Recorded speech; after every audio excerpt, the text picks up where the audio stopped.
Descubra os 3 elementos-chave para viver uma vida plena. Você sente que a vida anda dividida em partes que não conversam entre si? Hoje vamos alinhar cabeça e alma, a palavra para andar inteiro. Fique comigo até o fim. Vamos pisar em terreno sólido com passos possíveis que iluminam casa, trabalho e ruas da cidade. Coração que retorna ao centro. A jornada começa quando reconhecemos que nos distraímos com muito barulho, perdemos o foco do primeiro amor e passamos a reagir ao que grita mais alto.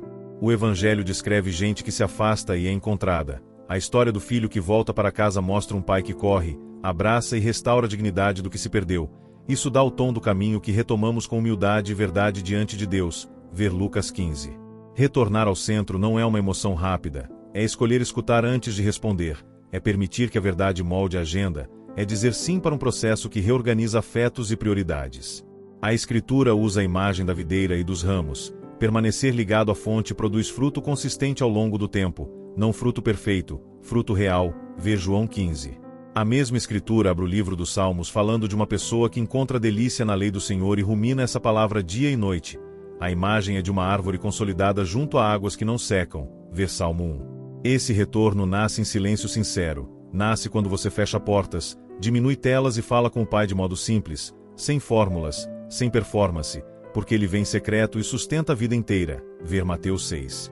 Jesus se retirava e buscava lugares ermos para estar com o Pai, não para fugir das pessoas, para amar melhor quando voltasse. Ver Marcos 1:35.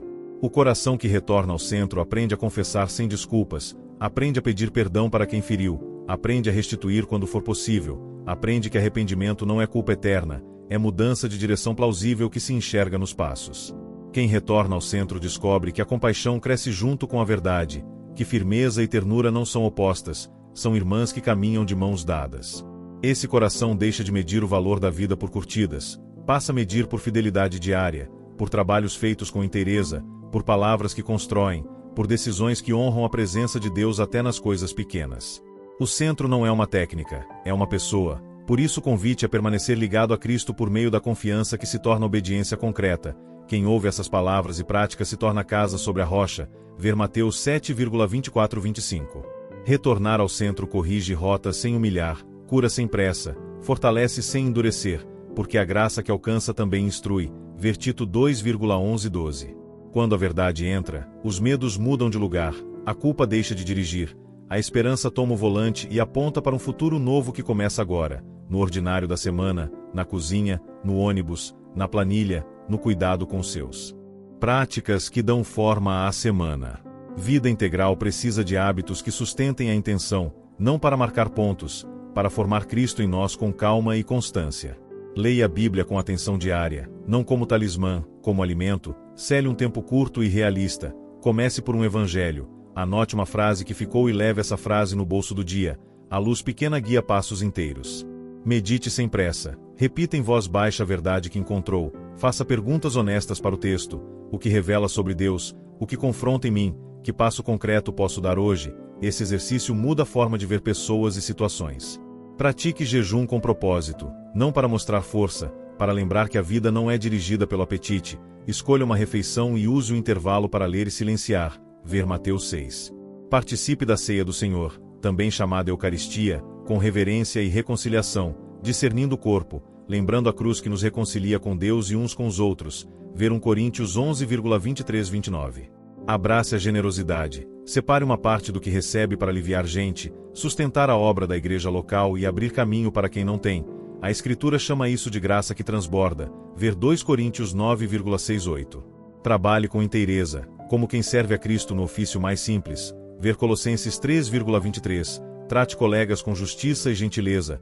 Entregue o combinado. Proteja a verdade no ambiente. Recuse atalhos que ferem a consciência. Cuide da casa como altar vivo. Arrume a mesa. Coma junto quando possível. Ouça os pequenos sem pressa. Peça perdão quando errar. Abençoe os seus com palavras específicas. Plante memórias de fé que se tornarão raízes profundas. Reserve descanso semanal, não como fuga, como culto simples. Desligue a pressão do desempenho, agradeça pelos passos dados, contemple a criação, caminhe no bairro, visite alguém, leia algo que edifica, reorganize o coração para a próxima etapa. Busque acompanhamento de um líder espiritual maduro, gente que caminha perto e aponta Cristo quando você perde a régua. O Novo Testamento descreve presbíteros e mestres que servem pela palavra e pelo exemplo com mansidão e firmeza, ver 1 Pedro 5,14 e Hebreus 13,7. Aprenda a confrontar o pecado com clareza e misericórdia, comece pela própria vida, confesse a Deus, procure reconciliação com pessoas, se necessário peça ajuda segura, a luz que expõe também cura, ver 1 João 1,79. Persevere quando o entusiasmo cair, hábitos santos nascem no atrito da repetição, quem semeia com lágrimas volta trazendo seus feixes, ver Salmo 126,56, quem não se cansa de fazer o bem colhe no tempo certo, ver Gálatas 6,9. A semana ganha forma quando cada prática aponta para Cristo e para o amor ao próximo, sem peso, com direção, sem espetáculo, com verdade que permanece. Comunidade que testemunha com obras e palavras. O discípulo não caminha sozinho, a fé cresce no convívio, na mesa compartilhada, na correção fraterna e na missão de servir o mundo com obras e palavras. A igreja local é casa de gente imperfeita reunida pela graça, lugar de ensino bíblico, de cânticos que anunciam a verdade, de partilha que socorre, de orfandade acolhida, de histórias que se tornam novas, ver Atos 2,42-47 e Tiago 1,27. Nessa comunidade aprendemos a falar a verdade em amor, a carregar fardos uns dos outros, a exercer dons diferentes para o mesmo bem, ver Efésios 4,11-16 e Gálatas 6,2.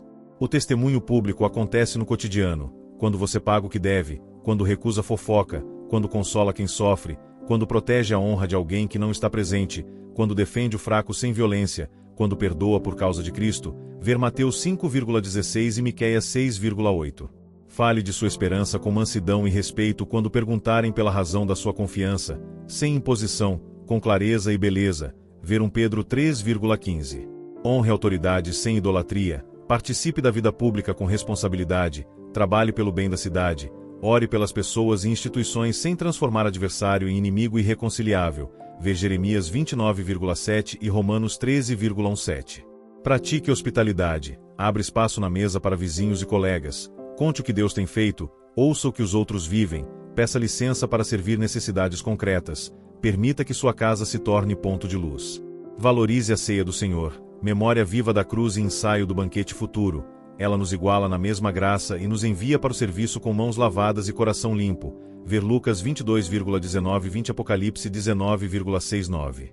Guarde o coração de amargura e cinismo, recuse a ironia como hábito, prefira a intercessão e a entrega. Lembre que o reino cresce como semente, quase invisível, porém eficaz. Ver Marcos 4,26-29. A missão não depende de plataforma, depende de fidelidade no pouco, de constância em tarefas discretas, de palavra certa na hora certa, de cuidado com crianças e idosos, de honestidade financeira, de compaixão com quem caiu. Comunidades assim se tornam cartas abertas. O mundo lê o Evangelho na vida do povo de Deus e encontra uma razão verdadeira para acreditar que a luz vence a escuridão, não por força humana, pela presença fiel de Cristo conosco até o fim. Ver Mateus 28,20.